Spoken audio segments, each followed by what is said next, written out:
Hello Pawan భాయ్ ఆ ఏమైందన్న? ఏమైనా నువ్వు రమేష్ తో నువ్వు మాట్లాడుతున్నావు కదా రోజుకు.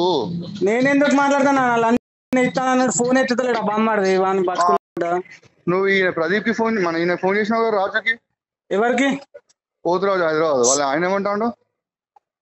ఎవడేం చెప్తా? వీడు చెప్పిన ముచ్చటే వాడు చెప్తాడన్న. వాడేం చెప్తాడన్న? నేను నీకు ఒకటి చెప్పనా? ఆ, నేను శివకు పొద్దున ఏం చెప్పిన అంటే వచ్చి 50,000 పట్టుకోమని చెప్పిన పొద్దున. ఆ, ఆ, పట్టుకోగానే అన్న ప్రభుత్వంలో పనులు ఇంత తొందరగా జరగవు. సరే అవన్నీ ఏదైనా జరగని, నువ్వు వచ్చేది కదా శివకి చెప్పిన వచ్చి 50,000 పట్టుకో ఆయనకి ఇచ్చేయి, ఆ, మిగతా మన టైం పెట్టని ఇద్దాం, కిలో పని అయితే అవుతుంది కాకపోతే కాదని చెప్పినాం. ఆ, సరేనా? ఓకే నువ్వు బ్రో. ఏదో సిపి దగ్గర పోతా, వినయ్ భాస్కర్ దగ్గర పోతా అంటే ఏం కాదు. నాకు తిక్క అన్న దిగ మరి నాకు సంగీత్ నేను చెప్పాను, ఆ, సంగీతానికి కూడా అదే చెప్పిన. ఆ, మా అంటే 2 రోజులు 3 రోజులు మీడియాలో వస్తాయి కావచ్చు అన్న, మీడియా కూడా నాకు తెలియదు ఏం కాదు ఆ. అన్న. అది పద్ధతి కాదు, ఓపిక అనేది ఉండాలి. ఓ, ఎన్ని నీకు ఓపిక రోజులన్నా? లేకపోతే 2 నెలల నుంచి చెప్పాను 2 నెలల నుంచి ఏం చేస్తాను చెప్పు. చెప్పేది ఆ, నువ్వు.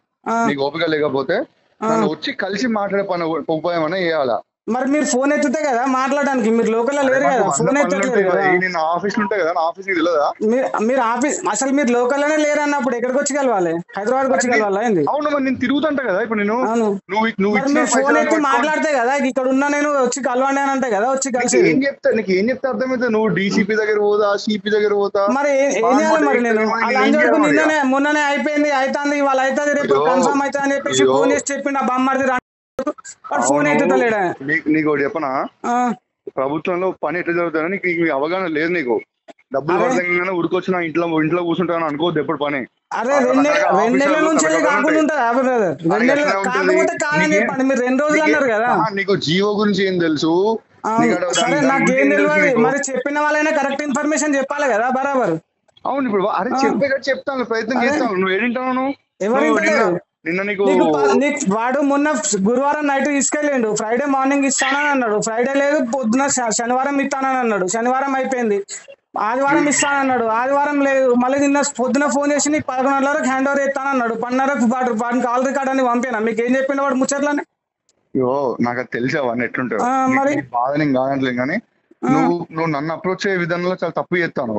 వాళ్ళ దగ్గర పోతా, వీళ్ళ దగ్గర పోతా అంటే పోతే నేను పో అని అన్నాను అనుకో, ఏమైతుంది చెప్పు? ఏమైతే నా ఇజ్జత్ ఎందుకు పోతుంది? 2-3 రోజులు పోతుంది అంటావా? ఏమైతుంది ఇప్పుడు? ఏమైతుంది అని అంటే ఏం చేస్తారు? ఎగ్గొడతారు కావచ్చు, అంతకంటే మా చేసేది ఏమున్నది? నువ్వు పోవడం వల్ల నాకేది? ఇట్లా పరిష్కరించుకోవాలి. నేను పోతే మరి ఫోన్ ఎత్తకుండా ఆన్సర్ చేయకుండా ఉంటే ఎవరు ఫోన్ ఎత్తకపోతే ఏమనుకుంటారు? శివకి ప్రతి విషయం మాట్లాడుతూనే ఉన్నాను నేను. ఎప్పుడు మాట్లాడలేదు మీరు? శివ నేను ఎన్నిసార్లు ఫోన్ చేసిన? నైట్ 9 గంటల వరకు కూడా ఫోన్ చేసిన నేను శివకు. ఎవరికి? శివకు. అరే నేను శివతోనే మాట్లాడతాను, నువ్వు శివకి ఫోన్ చేయడు. శివ ఫోన్ ఎత్తుతలేడు, మీరు ఫోన్ ఎత్తుతలేరు, ఫోన్ ఎత్తుతలేడు. అదే నువ్వు వానన్నావు అంటే మమ్మల్ని కూడా ఏమంటావు తెలుస్తాను, కానీ నీకు పైసలు ఇచ్చినాకనే మాట్లాడతా, లేదు ఈ పనులు చేసినాకనే మాట్లాడదా ఆయన. సరే నేను శివకి చెప్పిన లేదు వచ్చి డబ్బులు పట్టుకోమని, మాకు మీరు అవైతే పట్టుకో, అది తీసుకో ఫస్ట్.